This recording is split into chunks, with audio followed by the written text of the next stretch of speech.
So in my last episode, we started talking from index.html. We had a list of names, and this is HTML hypertext markup language. So we saw that if we write the list of names like this, and then we say Anil, John, Mary, Sarah, David, we go to this folder where the index.html is there, uh, and when we click on this HTML file, what we get is a display of how the index.html looks, and we also started uh, to see how we can use the React library for this purpose. So instead of putting the elements of the tag, we wanted an API to put the elements of the tag. So generally, we have a tree-like structure for HTML. We call this as document object model, and it is saying this is the doc type is HTML, and then the language is English. HTML. We start with HTML tag, and then we end with HTML tag, and in between we put the caption as UTF-8. We are putting the title here as simple name list. We are opening and ending the header. We're putting simple name list, and then we are putting a body with a list of names. So some people who I don't think everybody is exposed to pure hypertext markup language, but I've started my days from index.html and HTML. I know how easy it is to do this, to code index.html. But as the was progress in the technology, things started changing, and they wanted this particular index.html when you display from this. So right now it's static. So if you want to have some buttons to add or delete the list, then we have to load those pages where something is added here or something is subtracted here.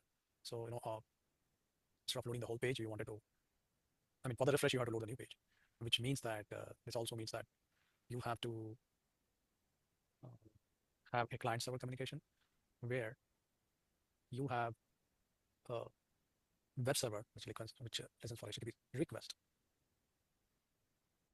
So this is your web server,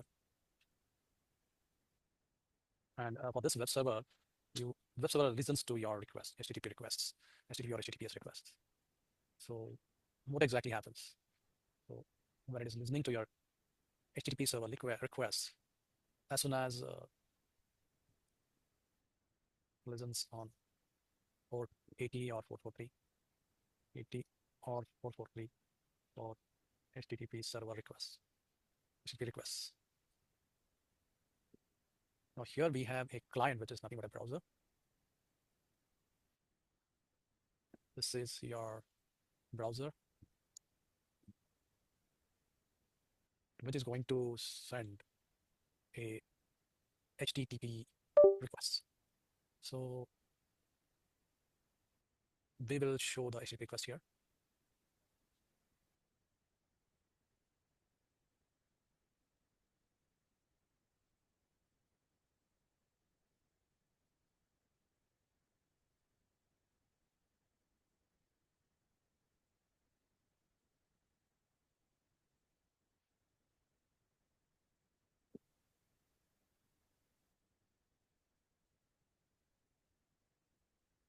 And the HTTP request is given to the server. And that responds with the index.html, which is there on its folder here. So this is your client browser, we call the client. This is browser or client. And then it's going to ask this web server for the request, and you get a response from the server. This is the HTTP response. So you queue HTTP response.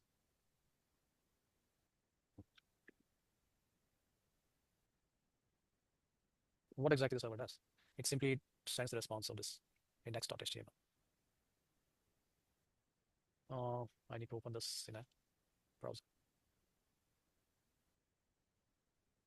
So you're seeing a list of names: Anil, John, Mary, Sarah, David. Now the question comes here is that instead of me putting directly the HTML language here, how do I make an API to this? So the API we selected was React. So this is where React creates an element for us. It's creating a div tag. Remember that we always need a div tag so that we can insert this inside the HTML. We can join this HTML. That's why we need a div tag. And then we're putting the header h1, which is nothing but, let's open that in another notepad. Index.html, open with notepad++.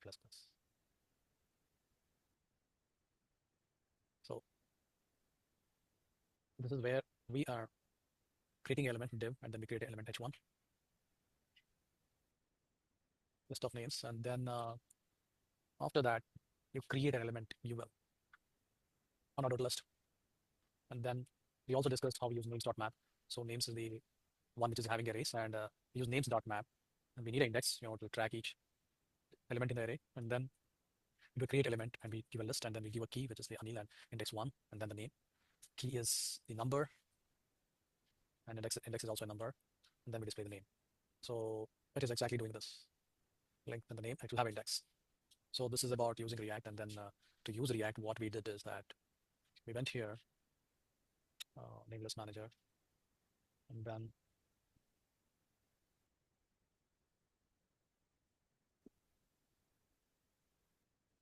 we said npm start. So what happens is that we wrote a script here, and first we wrote a script. What script we wrote was index.js, which is just using a JavaScript, and this JavaScript is exactly using the React APIs. But to make the JavaScript work, we took the entire whole thing inside this one and made the script work. So understand that we are using React development.js and using React DOM development.js, and then we are calling this constant app.create element. So this when you import this library and then you include the script, you see that the imports is also happening. I'm not giving import statement, it does not happen always, but here it knows that, so it is working. After that, we used JSX, that is HTML-like statements inside the script tag. So this is your div tag, and this is your function, and it is taking any arguments, and then this is HTML-like language which we are using inside the script. We also now, after doing that, localhost 3000, we started this .js, and since app.js is having this list of names, it is displaying this. So here, this one, jsx.html, I had clicked on this one, and then I had opened this in the browser, Google Chrome. See, it's displaying the list of names here. So that's the effect of having this JSX. But understand this, that if you want app.js to work, as soon as you start the Node.js, it calls app, and inside the app, I'm displaying the names. The question here I wanted to discuss was that uh, why do we need a state here? So if you observe this, we are passing the props. Props is something which is passed by parent to child. Props is immutable, like means child cannot modify props. But the question here is now, why do we need the state? You see this initial state, this dot state. So since right now we do not have any buttons, we are okay not to have a state. But what if I had a button, to uh, add something to this list, and also a button to delete the list? How would I do this? So there are two important things here. Is that we always need to reflect the current state of the page whenever we are displaying data. So here I want to introduce the concept of state. So what is state? Why do we need a state?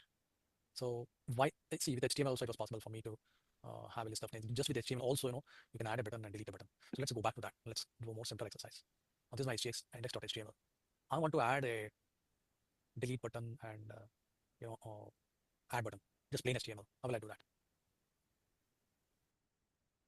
So let's do one thing. Instead of lying this way, what I'll do is I'll display this way. Now what happens is that as soon as I click on this, you have a delete name, which will actually delete whatever is there in this record. Delete name this. Now how would you code this delete name? Where and how you code inside HTML. So you know that you need a script tag, and you will code your function inside the script tag, right? So now I want to write a script tag, right? You need two ULs here. One UL is enough. Now I need to write a script tag. Script. Yes. Start with a script. Yes, the script tag, and close the script tag, and inside that I'll write this function delete name. Now what happens? Uh, let's see if I call this HTML from the source, right? So where is my index.html? This is the one. I'm going to call this by the browser. I had called it somewhere already. No. Simple names list. Yes, this is the one. Now it has a delete button. As soon as I delete button, it's gone. I'm able to delete this. So using plain HTML, I can delete these entries. How about adding entry to this list? So let's have a button to add entry, and as soon as you put the entry add button, what will you do is that you will have an entry box, and in entry box, whatever you type, it will be added to that. So let's do that. So we will first add a button to add, and it will be something like this, where it takes input type as text, name is input, and then the placeholder will be enter a name. And as soon as you click on add name, we'll call the function add name. So let's write a function add name here, and the function name is function add name. Yeah.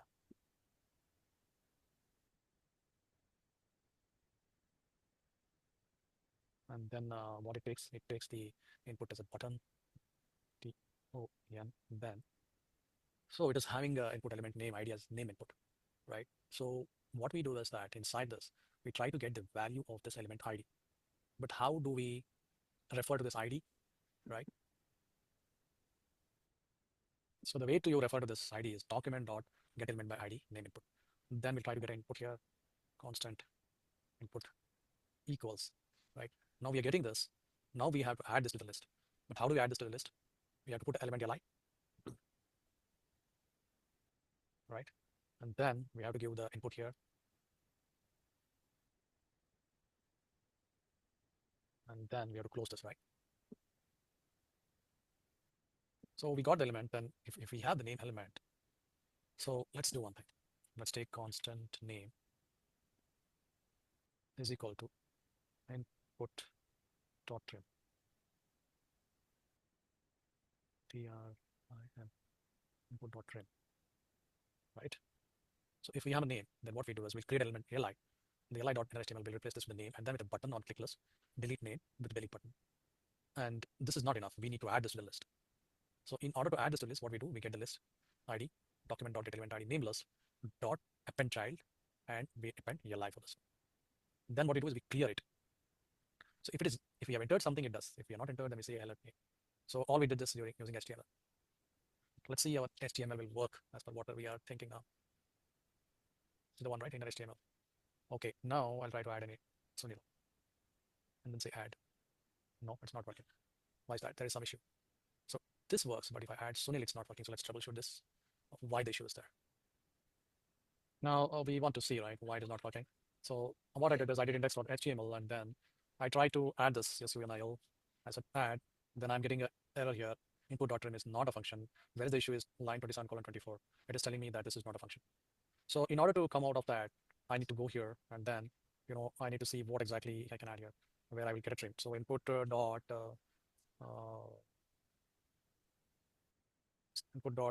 string. Is it string dot trim? String dot trim. Is it there?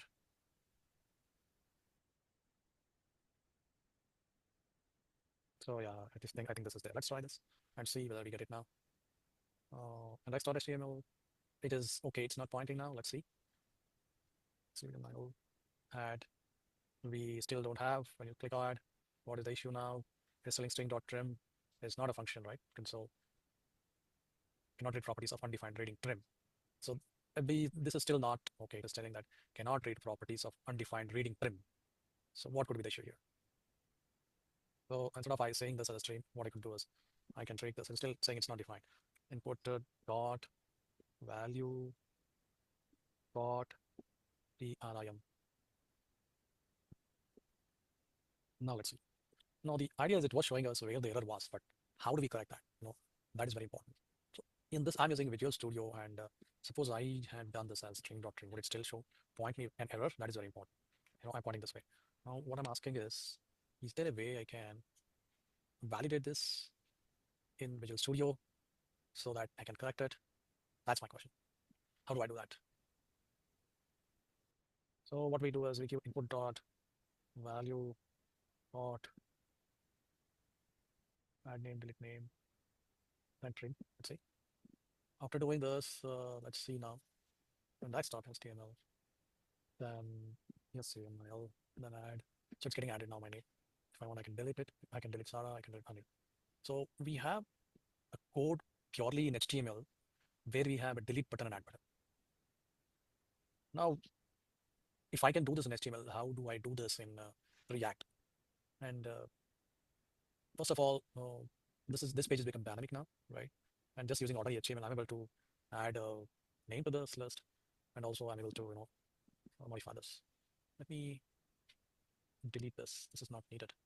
Doc side, I'm going to cancel this. I'm going to reload this. Okay, and then I'm going to add this. Add. Does it have duplicates? Yeah, it doesn't check. Okay, that's fine. Now, the question here is if it is possible in index.html without adding a state. Why are we adding a state here in my code app.js? So one thing we have to remember is that we are making this HTML and JavaScript using React library. So we are using the React library, but it's not enough if you just use React API, because generally what happens is Java programmers, right? What they do, and when the library is, okay, tell me what's the API, okay, and they start using the API. You're not doing expression. But here in case of React, what we are going to do is that we have to know the concept of single page. So unless we understand the concept of single page application, we will not appreciate why state is needed here. So if I have to have another page where I'm going to have a list of cities. So what I will do is instead of index.html, I will have city.html. Then what I do is that when I go back here, instead of calling index.html page in the request, I'm going to call instead of index.html, I will give the URL city.html, right? Like this, city.html.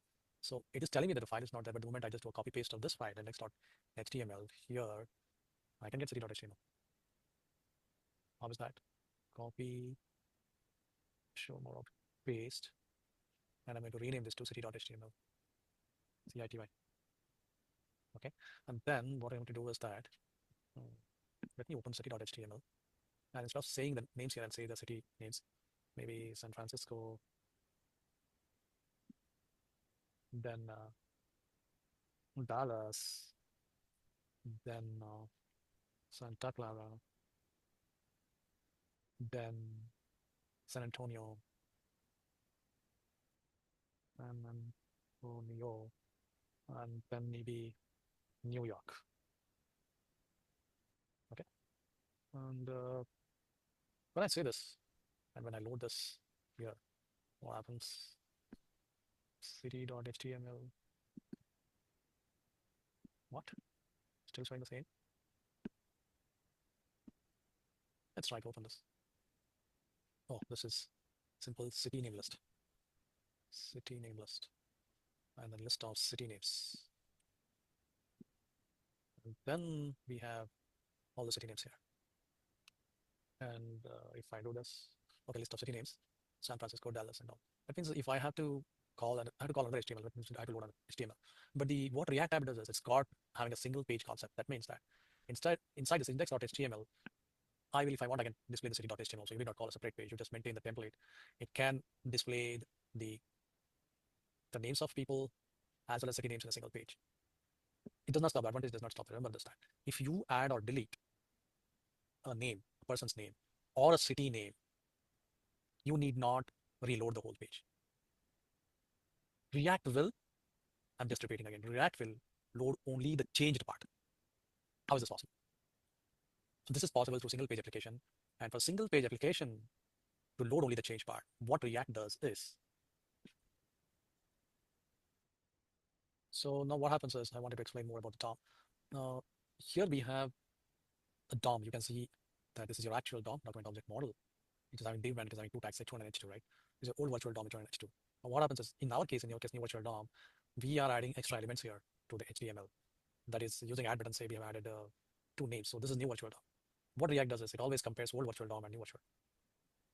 So it has this, React has in-memory virtual DOM. And the moment it finds that initially you have an actual real DOM containing, say, div with child elements, H1, H2, then React maintains a virtual DOM to try the UI state. Then as soon as I add something, React generates a new virtual DOM. React compares the previous virtual DOM with the new virtual DOM using a process called reconciliation. And what exactly happens in recalculation is recalculation is a process that exists to figure out how efficiently update DOM object model when change occurs in UI. React goal is to update the page as efficiently as possible without unnecessary rendering or slow performance. Now, when you do a diff between the actual DOM and virtual DOM, what happens is that the reconciliation process starts. So, first of all, there is a need for us to maintain an initial state. That is what we are doing here. And how do we maintain the initial state here? This is telling us, right? Uh, React operates when in my virtual DOM rather than directly when putting the browser's DOM. It performs necessary manipulation within the virtual representation before applying changes to the actual. But there's a life cycle which we need to understand here. And the starting of a life cycle is calling the state. So every React component has a life cycle of its own. So this is typically the life cycle of a component, right? The life cycle of a component can be defined as a series of methods that are invoked in different states of component's existence. React automatically calls these methods at different points in component's life cycle. So during initialization, this is the stage where the component is constructed with the given props and the default state. So which is what we are doing here is that we are in the app.js, we are calling a constructor. Component is constructed with the help of a constructor and the given props, right? And then we give a default initial state. So when we do this, this is called as initialization. Then there's a mounting phase where the constructor method initializes the component. It's where you set up the initial state and bind to it handles. Now the very important part comes here is that there is a reconciliation happening where we went here. So what does the reconciliation do? Where did we see this word reconciliation? So there's an email virtual DOM, and then we got a new virtual DOM, and then we have to detect the changes by comparing the new virtual DOM with the old virtual DOM. React compare the previous virtual DOM or old virtual DOM with the new virtual DOM during the reconciliation. So the reconciliation, what happens is that we have something known as, this is very important now, we have something known as a render phase. So during render phase, React calls a render method of a component to generate a new virtual DOM representation. This is called new virtual DOM is compared to the previous virtual DOM. So here in this method, we can see that it is calling render to get the new virtual DOM. And then after it gets the new virtual DOM, there's a comparison which happens here. When a change occurs, React generates a new virtual DOM, React compares the virtual DOM with new virtual DOM, and then what happens? It identifies your differences, and instead of updating the entire DOM, React updates only the change part in the new actual DOM. There is a new actual DOM here, right? So it takes the differences of the new virtual DOM and old virtual DOM, it goes and updates the actual DOM. So this is what it makes React very quick. It allows React to perform DOM updates more efficiently by updating only the necessary elements. Now, this update also does not happen every time when you add something. It is batched. That means as soon as you update something, it is queued. And when the queue gets certain number of elements, then a batch update is done by React. So this kind of algorithm where we maintain the state and detect if the state changes, then we set to a new state.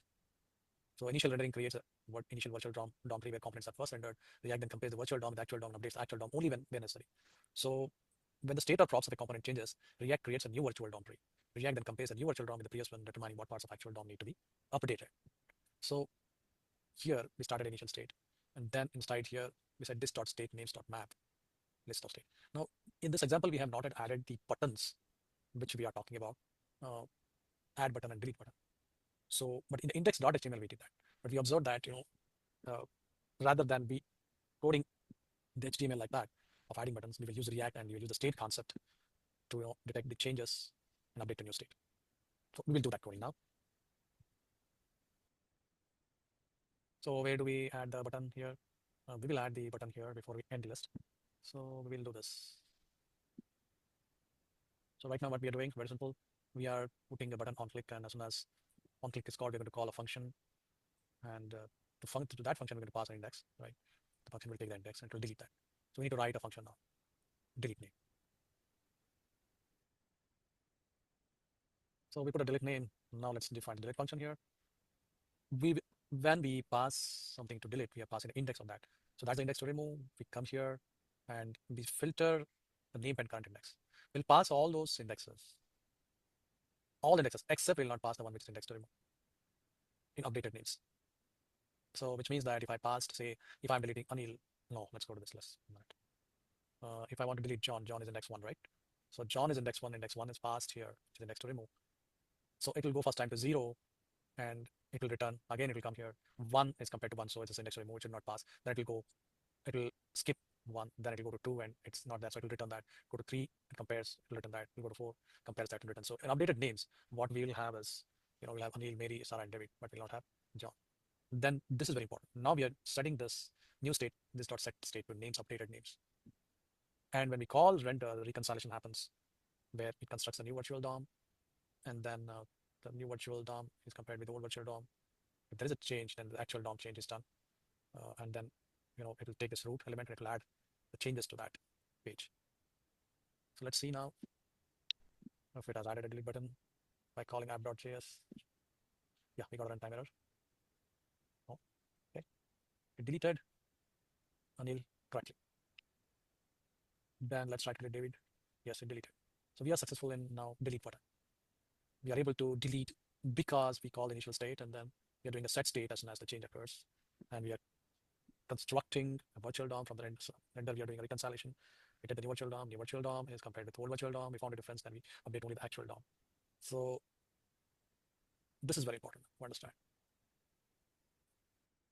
So now you see you have root.render app. So this is called for your initial state set, right? As soon as you set initial state, initial virtual DOM has to be set. So for that, you need the root.render. But when you do the updated state, when you say this dot set state names updated, you will call this render method. And this render method will be called when you do this dot set state. So you have defined here the function render, right? You're not calling this anywhere. Do you see this? You have defined it. But you're calling this here root.render. Root.render is initial virtual DOM. And as soon as you call, this gets called. When you say this dot set state, this gets called and it puts the new virtual DOM. Reconciliation happens here in this state when render is called and the new virtual DOM and old virtual DOM are compared. So that is why set state is important. You are doing a set state every time when button is doing the changes because the DOM is changing there. So if you have the DOM has to change, the important things is call set state and then the render one is very important. That's why we wrote the button on click date inside the render. Now if I want to do add here, add button, that also has to be there inside this, right? So here in the list of names, I'm going to put input text placeholder. It will take a name, and then what we'll do is that we will take the values this dot state dot new name, and on change we'll call this handle change, right? So we did two important things. One is we put a button of input type equals text, and then we put a placeholder to enter a name, and the value is equal to this dot state. So we are going to put this dot state dot new name to the value whatever is being entered, right? It takes the value this dot state dot new name, and then why this dot state dot name? Because we are going to change the state. So we are going to put this in this dot state dot new name. Then we have a function to handle change. Now just like delete name, we have to write another function handle to change, and what it is going to do. Let's have this add name. It's going to take the names. We are passing this dot state and the new name dot trim is not empty. Then we set this dot state is equal to names with the new name and we clear the new name, right? And observe this that this dot set state is called. As soon as you call this, then it's going to call the render method.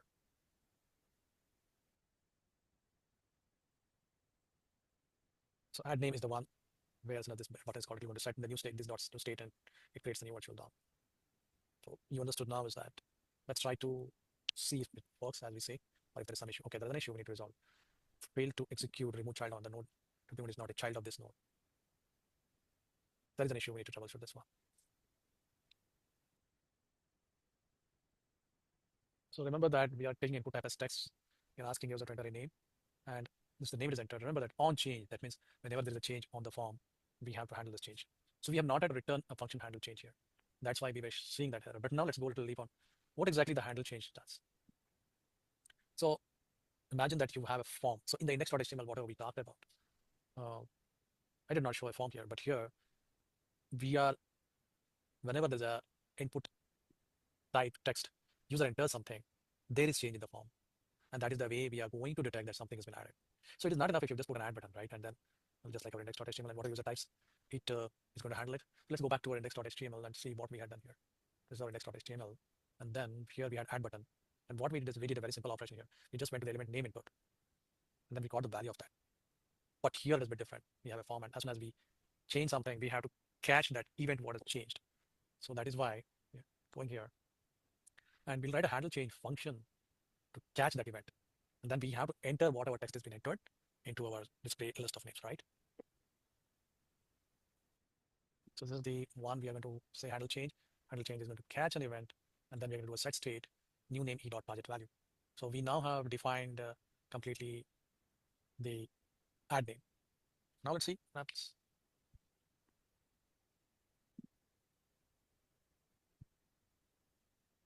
Yes, now this is working. So we wrote, we understood why a state is needed here. So state is needed to maintain, to track the changes basically. That means if changes happen, you get a new state from initial state. And we what we do is whenever the changes in state happens, we do a comparison of virtual DOM, new virtual DOM, and then update the actual DOM using state. So we in order to for us to sense a state change, we have to set an initial state, and then we have to have an action which changes the state.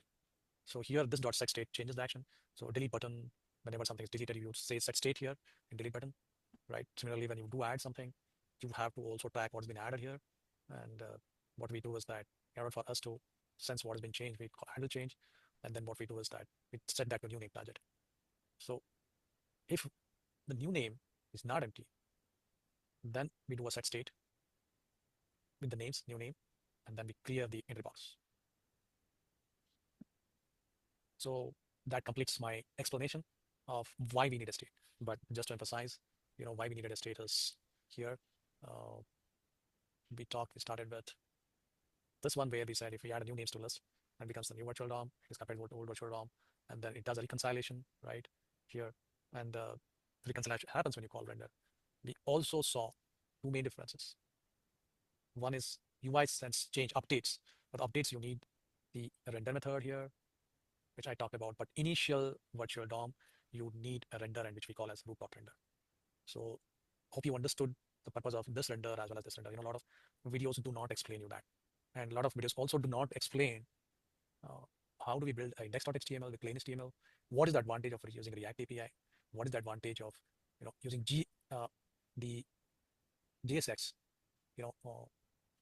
over React instead of using direct React API? And on top of that, if you want to benefit from the React library, why do we need a state? A lot of people do not explain the single page application concepts. They just go directly to this code and start you explaining. They don't care about explaining single page concept, single page application. And that is where it creates a lot of questions as to why do we need the state. To me it looks like when we write the scripting, people have done it just plain old HTML and JavaScript, and they start thinking, okay, this is over engineered, why do we need to do all these things when I can do simply with two buttons in index.html and JavaScript? So that is where the essence of state is needed, and this essence of single page application concept is needed. We need to understand the React lifecycle. If you like this, hit the like button and subscribe button. I will take one more episode wherein we will understand how to use hooks in React. Right?